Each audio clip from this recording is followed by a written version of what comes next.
Can't use it like have a this. Sharpie here. I guess this is gonna be. So we have a teeter My totter. hands won't let me roll. I gotta make the other half of This this. guy. That's my form. Yeah, well, okay, so we have a teeter totter, and this is our fulcrum, right? So this is now going like this. Let's see. And so if we put a square here and a square at the same spot here, they're level. Not one is tipping. So if we shade this or cross hatch it, can you see how visually, believe it or not, the weight of the Sharpie is pretty much the same on both sides, so it's not going to tip. But it's going to do that.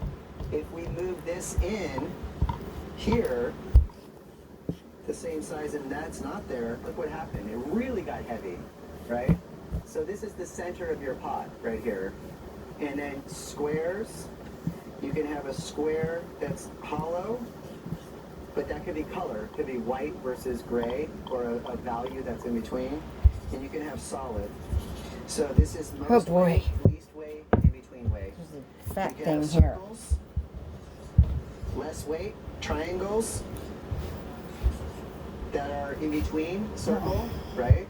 And then we have size, and then we have spacing. And you can't use your hands? Right? So we have top Use to bottom. elbow grease Things that for are lower real. are going to appear heavier than things that are